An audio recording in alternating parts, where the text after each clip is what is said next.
Hey, what's up, ladies and gentlemen? Sean here with BlueRidgeSilverhound. Today, we're going to take a look at the PCGS price change report. This is actually the first time that I've ever discussed this on my channel, and I've used it on a number of occasions. But today, I wanted to show you guys how this whole thing works. And the reason why is that I've noticed a little bit of a possible kind of maybe swing in the marketplace. We be seeing kind of a retracement of some of the prices of coins after just going hard for the better part of the last 3 years? I don't know. We're going to take a look at it because we got some interesting data to show you here. And of course, you guys can check this out anytime on PCGS Price Guide. Or PCGS.com rather, and it's under Price Guide. So the idea here is to kind of gauge things analytically, all right, using the numbers, using the data to ultimately make buying decisions, all right, and that's the very reason why a tool like this exists, is that we see certain trends in the marketplace where, say, a certain type of coin or maybe a time period of coins is beginning to perform in the way that you want it to. Or you could see these coins possibly losing interest. People in the market are dumping the coins for whatever reason, maybe because I don't know. I really don't know. It's just that, people invest in graded coins.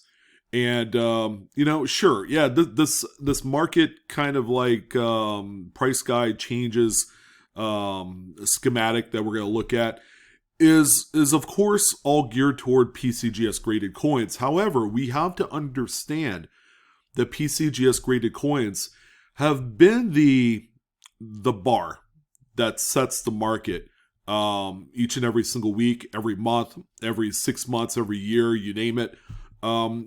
A lot of what's being invested upon out there is not raw, ungraded coins. Everything's graded. Now, NGC is probably real close to some of the data you're going to see here today, but PCGS just does a really good job at harvesting all of this information and putting it into one report that you guys can see. So, again, this is all accessible in the price guide tab. So once you click that, you're going to look to the left-hand side of the site, and you'll see U.S. price changes. All right, so that's how you get there. So all prices are, of course, in U.S. dollars, as noted here. So we're going to take a look at some of the notable top 10 gainers from the last day, and you could see yesterday top 10 gainers, so that's a 24-hour rolling period of time. There have been a total of 127 total gainers or coins that have enhanced in value in the last 24 hours. And again, these prices fluctuate on the fly. So if a coin had sold on, say, eBay or another auction site, and it sold for a lot less than what the recorded price is, you're going to see that adjustment in the price. So 127 gainers for the last 24 hours, but check this number out. This is a very big contrast to what that first initial number is, in that there are 5,245 losers over the past 24 hours. All right, so just a quick little look here. We have a lot of dimes that went up, most specifically 1866 to 1871 seated Liberty dimes. It looks like they're all proof, have all gone up here in the last 24 hours. Maybe there was a little bit of a buyout, or perhaps this particular type of coin has performed a lot better on the auction circuit. Not necessarily in the last 24 hours, but they've noticed a trend probably in the last 30, 60, or 90 days that allowed them to finally, say, yes, we feel comfortably in moving the chain on a few of these coins to a level that is more commensurate to what the market is actually doing for them. So you could see today's price here, yesterday's price in this column, and then an overall plus or minus gain. Now, these are gainers, so everything is plus 800, plus 600. So, I mean, pretty nice, healthy jumps in prices for these Cameo Seeded Liberty dimes. I mean, you can't really go wrong with this time period of U.S. coinage. I would say the later 1860s, beyond 1865. Once you get beyond the Civil War period, like 1866 into the 1870s, this is still kind of a very sleepy time, like a 10-year period, a very sleepy, lethargic 10-year period in U.S. coinage. And then now we're beginning to see it possibly wake up a little bit. So yeah, we've noticed, some of these price hops here. Of course, the grades are all spectacular, kind of like mid proof 64, 65s, and then going up from there. And then we also have a couple mid-state brown, large cents, it looks like, upright 5s on the 56, knob on ear 55, and then a silly head on the 39. Those have ticked up a few bucks here and there with the upright 5s. Mid-state 65 brown, 65 plus rather, jumping up 150 bucks here. Let's take a look at the losers, and we actually have a little bit of a pendulum swing here. We've noticed that there are a little pocket of proof Civil War era coins where this is, if I were going to look at an overperforming coin from the last 2 to 3 years, it has been Civil War material. I've been keeping an eye out of this particular market, and the prices of the coins continue to get more and more expensive. But now, are we seeing people finally showing resistance? Ultimately saying, you know what, these coins are getting way too expensive. It doesn't make any sense to buy into it at this level when 2 years ago you could have picked these up for about half the price. So that's kind of like a little bit of the kind of like the mindset that not only a collector but as an investor that are buying up these type coins, they think about these things as they go into a purchase, and then they decide at that point if whether or not it's worth continuously paying an up premium. Everything, every coin, every commodity ultimately has a ceiling, and what's crazy is because of the pandemic and the way that it's really pushed coins and currency, and then the looming recession. I guess we could all officially say we are in a recession, and then the inflation on goods today. It's like, man, there's going to be no end in sight for some reprieve on a lot of these coins. And, with 5,200 losses just in the last 24 hours, that could possibly be something. But are we going to take with what we see here from just the last 24 hours at face value? I don't know. This is maybe something that we have to keep an eye out on for possibly 30 days or 60 days or 90 days and seeing if this is just a one-day kind of like a market adjustment on these, or is it a lot more than that? All right, so that remains to be seen. But yeah, we're seeing more of kind of like what we've seen on the top 10 gainers graph or schematic for a lot of these same coins. But we're just seeing different grades here, and of course, we're seeing a little pocket of these Civil War dated proof Seeded Liberty dimes that have decreased a little bit. Although, $1,000 here and there and a few others is really not a whole lot. Okay, so let's go ahead and take a look at the, this is the 1 week top 10 gainers list. And the prices, the amount of a price adjustment and gain is a lot more than what the 24-hour overall look is. For example, we have this 1833 $5 BD1 large date. I would assume that is probably maybe early gold, because it's mighty expensive. It was $120,000 just 1 week ago, and it has jumped up to $250K. So a gain of $130,000. Sorry, that's my dog. Even he thinks that the market's kind of crazy. But you can see the total gainers over the course of the last 7 days is $1,280. But you're seeing just a kind of like wide array of various funky stuff in here. There's even a 1976S 40% silver half dollar that went from $8,500 to $25,000 in Mint State 69. That's crazy to me. 194% increase with a total net gain of $16,500. And then you also have whatever this is, candy half dollar, silver bicentennial, something another here, another big gainer of the same amount of money. We also see a 2010p Grand Canyon National Park quarter.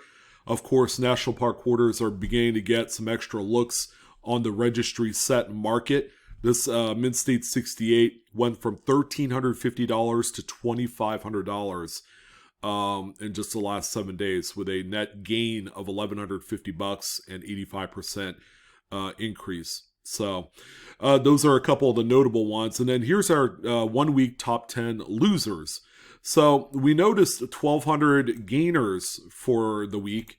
Let me fix this here.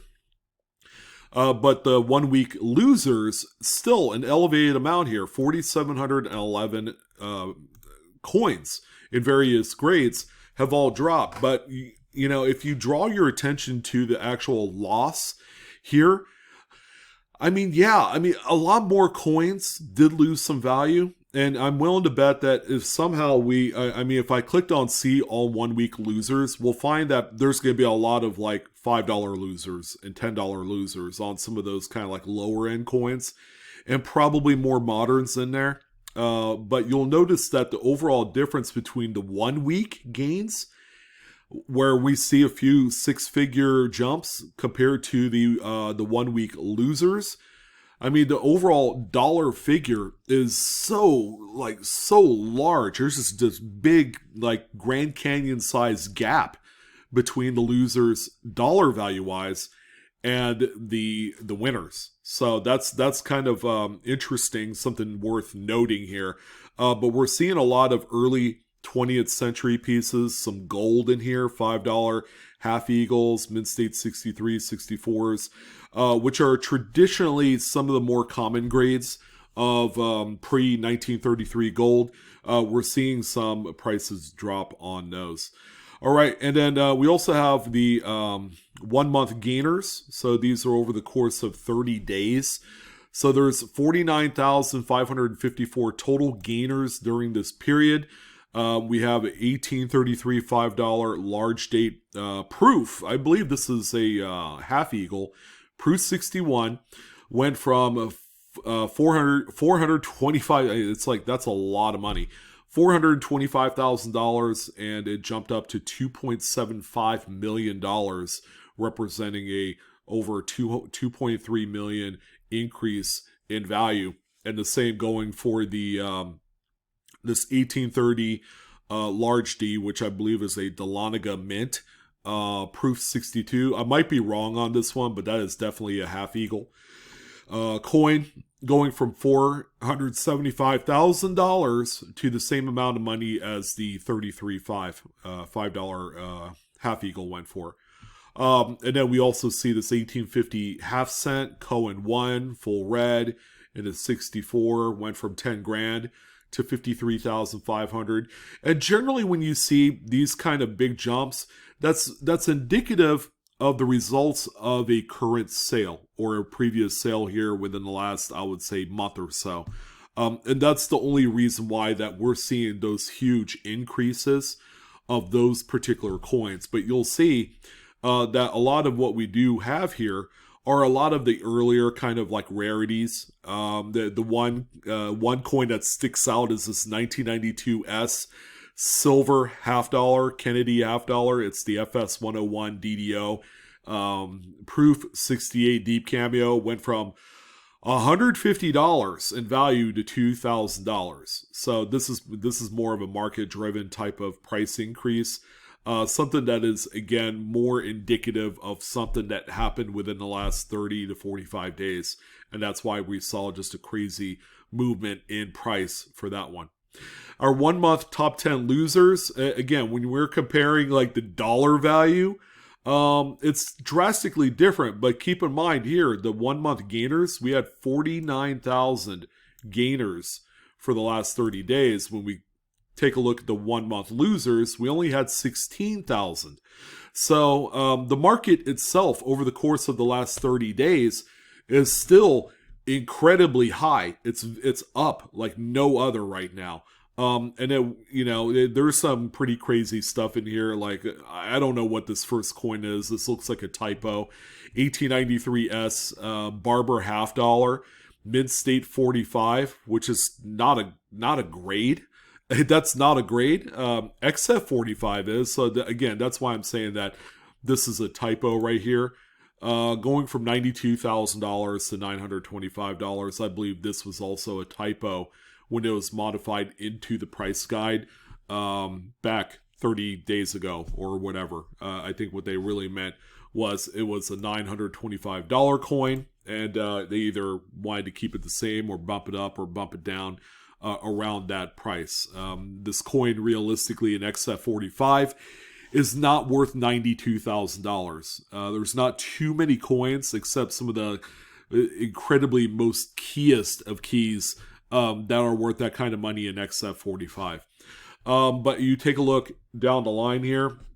We have a few oddballs. We have a 51D over S Lincoln cent, the over mint mark that dropped from $7,800 to $2,750. Of course, this is a top pop grade.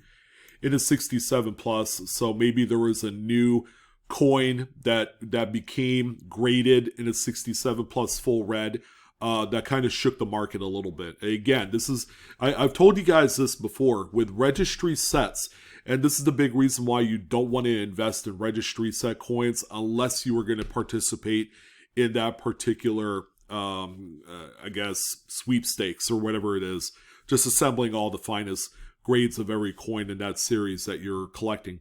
But you don't invest in these type of coins, because what happens when the next, mid-state 67 plus red it becomes unveiled? That's going to negatively impact the values of all the other coins in that particular pop. Even if there's no mid-state 68, it doesn't mean that adding one more is going to keep the price the same. It's going to, dilute it down a tad. And we're seeing that here from a $5,000 loss in value. And I would venture to guess that either one sold for a lot cheap at a discount, or another one had entered the population at that grade. So there's also 71S Lincoln DDO. This is the Proof Cameo, Proof 67. Losing a ton of value, $2,500 to now a value of $900 in that grade. And let's see, we have a 1906 Indian head cent in here as well. The FS 302 losing a little bit of value.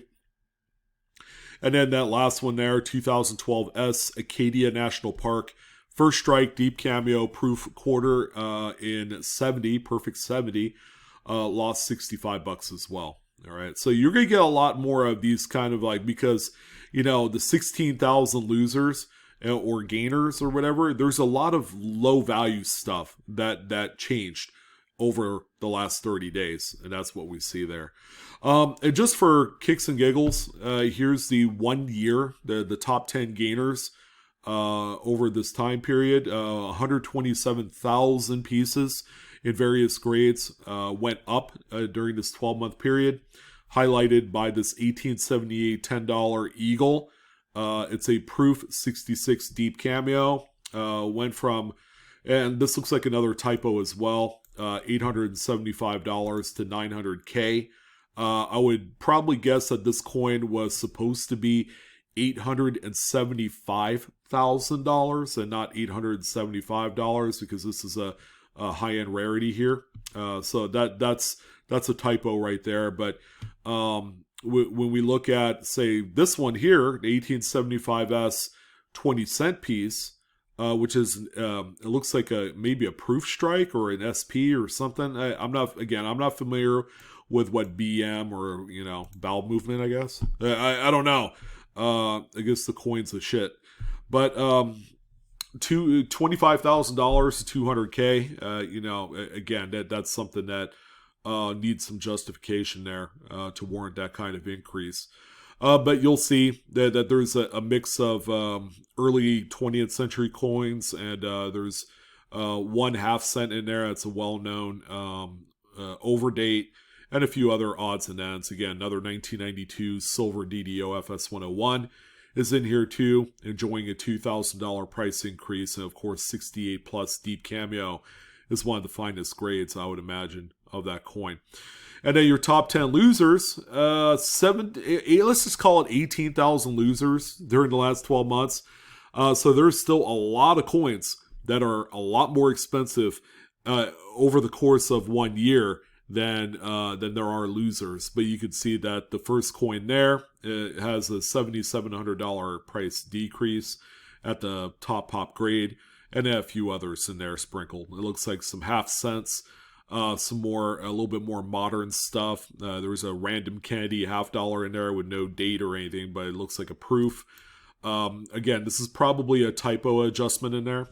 But there's also 2-year gainers, and then 2-year losers, and then there's also 3-year gainers. So, I mean, it gets very deep if you wanted it to. But I figure I'd take some time to talk a little bit about the market right now. Because we're seeing little blips on the radar in the most shortest of terms, I don't take any stock in what I see in the 1 or the 1 day or the 7-day graphs, only because it's so compacted. It's such a short amount of time. It's not a realistic view of what the market is actually doing. This is more or less kind of like, here, this is what we did over the last day or two. And then, you know, just kind of like, you know, you would have to use probably, if I were to pick the 1 month gainers and losers list, and then the 1 year are going to be your best tools to use in your indicators. If you're micro adjusting, you're kind of like doing more speculative buying, possibly do the 1 day, 24-hour price movement gainers and losers, and then probably the 7-day. This will just give you an idea of where some of that money is flowing in the short term. So that's why I wanted to talk about, a lot of like numbers and stuff on there.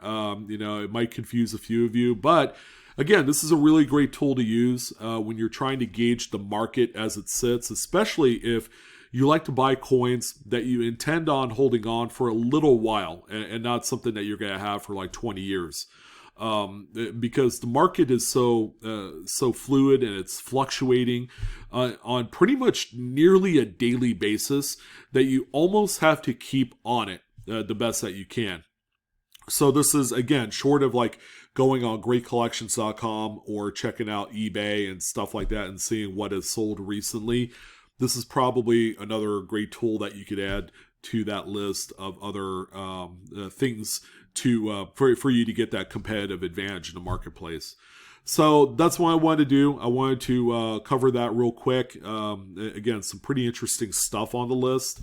And yeah, that's it. So I'm your host, Sean, with BlueRidgeSilverhound. Hopefully you guys enjoyed this video. If you're going to do Halloween, have a nice, safe Halloween. Have a good time with your friends and family and partying and all that stuff. And yeah, I'll see you guys next month for another video on cue.